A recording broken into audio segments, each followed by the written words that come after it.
नमस्कार दोस्तों, ये बात है साल 1827 की। जेम्स लुइस एक ईस्ट इंडिया कंपनी के अधिकारी थे।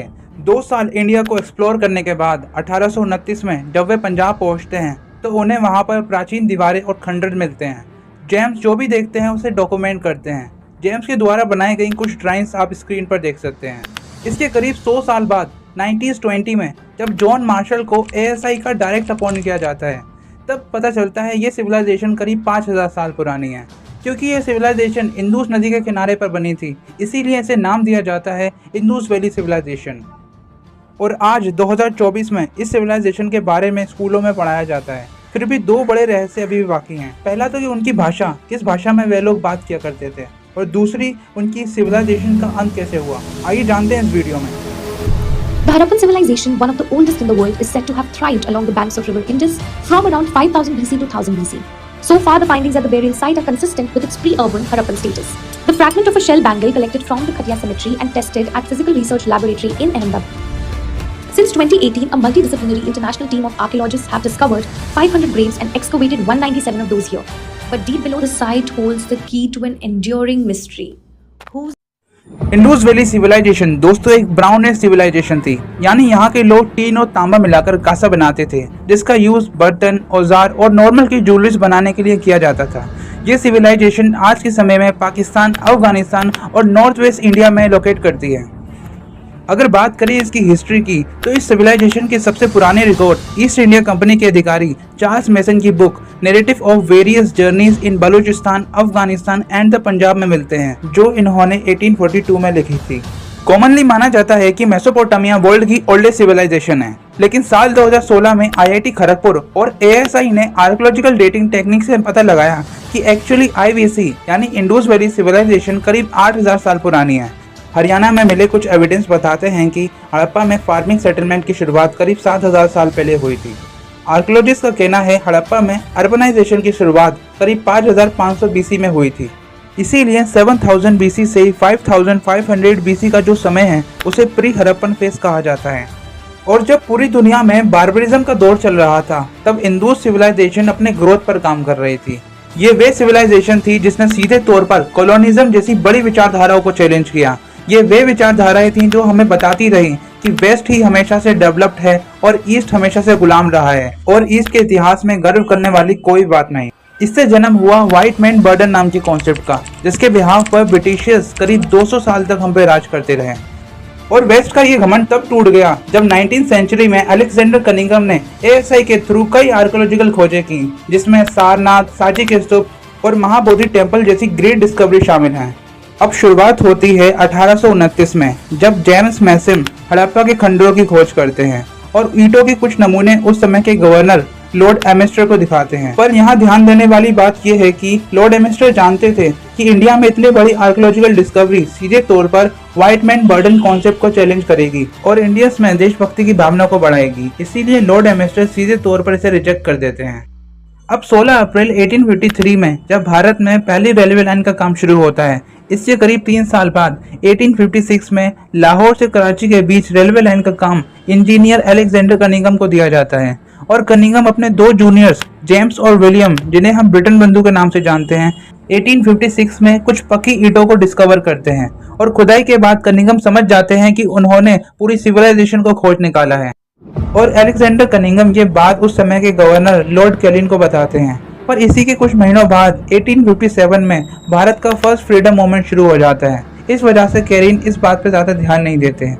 और जब 1861 में भारत का पहला फ्रीडम मूवमेंट पूरा होता है, तब लॉर्ड कैलिन ASI यानी आर्कियोलॉजिकल सर्वे ऑफ इंडिया की स्थापना करते हैं।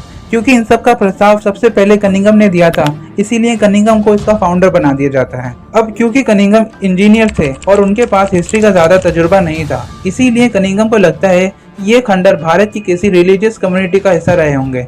इसीलिए कनिंघम भारत की रिलीजियस बुक्स और वेदों को पढ़ना शुरू कर देते हैं और चाइनीज यात्रियों की बुक्स में इस सिविलाइजेशन को खोजना शुरू कर देते हैं। इसी बीच 28 नवंबर 1893 में लॉर्ड कनिंघम की डेथ हो जाती है और एक बार फिर ये सभ्यता मिट्टी में दबी रह जाती है। और जब 1920 में आर्कियोलॉजिस्ट जॉन मार्शल को ASI का डायरेक्ट अपॉइंट किया जाता है, तब जॉन मार्शल डायरेक्ट खुदाई करके इस सिविलाइजेशन को दुनिया के सामने लाने का फैसला करते हैं। और जॉन मार्शल के नेतृत्व में 2 बड़े ग्रुप बनाए जाते हैं, जिसमें पहले ग्रुप को लीड कर रहे थे दयाराम साहनी और दूसरे ग्रुप को लीड कर रहे थे राखलदास बनर्जी, और दोनों ही सक्सेस होते हैं। और 1921 में दयाराम साहनी हड़प्पा को डिस्कवर कर देते हैं और 1922 में राखलदास बनर्जी मोहनजोदड़ो की खोज कर देते हैं। तब पता चलता है ये सभ्यता मेसोपोटामिया, इजिप्ट और चाइनीज सिविलाइजेशन की समकालीन सभ्यता रही थी। इसके बाद लगातार कई खोजें होती हैं, जिसमें कई आर्कियोलॉजिस्ट जैसे एम.जी. मजूमदार, अमलानंद घोष, आर.एस. पेस, आर. राव और जी.पी. जोशी जैसे आर्कियोलॉजिस्ट अपना योगदान देते हैं और कई आर्कियोलॉजिकल साइट्स को डिस्कवर करते हैं, जैसे सुध कोतड़ा, कालीबंगा, लोथल एक्सेट्रा। और आज तक करीब 2000 से ज्यादा साइट्स खोजी जा चुकी हैं। अगर इन सब में सबसे मेजर डिस्कवरीज की बात करें तो 1990s की आर.एस. बिश की डिस्कवरी रही, जब उन्होंने धोलावीरा में स्टोन इंस्क्रिप्शन और हिंदू साइन बोर्ड्स को डिस्कवर किया। और दूसरी मेजर डिस्कवरी रही हड़प्पा की राखीगढ़ी साइट, जब 1997 में अमरेंद्र नाथ ने इसे डिस्कवर किया और 2014 में वसंत शिंदे की खोज ने इसे हड़प्पा का लार्जेस्ट साइट बना दिया, जो लगभग 350 हेक्टेयर में फैला है। अब अगर बात करें हड़प्पा के मेजर एक्सकैवेशंस की, जिनके थ्रू हम उस टाइम की सोसाइटी को जान पाते हैं, तो सबसे पहला मेजर एक्सकैवेशन रहता है टाउन प्लानिंग, यानी हड़प्पा के टाउन्स को हम आज के मॉडर्न टाउन के साथ कंपेयर कर सकते हैं।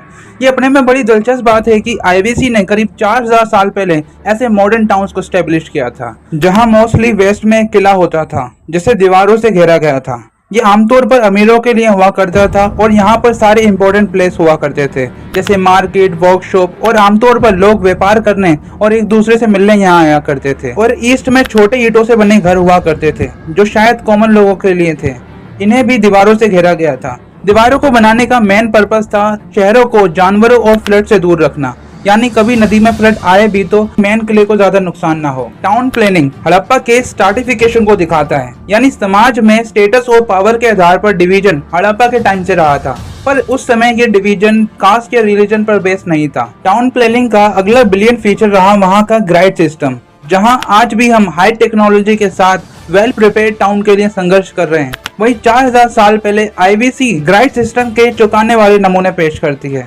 आईवीसी में सभी गलियां एक दूसरे को समकोण पर काटती हैं, यानी 90 डिग्री के एंगल पर। इस शहर के स्ट्रक्चर को ऋतिक रोशन की फिल्म मोहनजोदारो में काफी अच्छे से डिस्क्राइब किया गया है। इस मूवी का सबसे आइकॉनिक अट्रैक्शन था द ग्रेट बाथ। ये करीब 900 स्क्वायर फीट में फैला एक स्विमिंग पूल था, जो कि करीब 2.4 मीटर गहरा था। इसे भी पक्की ईंटों से बनाया गया था और नेचुरल तार की मदद से वाटरप्रूफ किया गया था। आर्कियोलॉजिस्ट का कहना है कि ये किसी पैसिफिक कस्टम का हिस्सा रहा होगा, जहाँ पर किसी खास दिन पर लोग बात के लिए आया करते होंगे। यहाँ पर ड्रेनेज होल भी मिला था, जहाँ से गंदा पानी निकलता था, और साथ में कुआं भी था, जहाँ से साफ पानी की सप्लाई होती थी।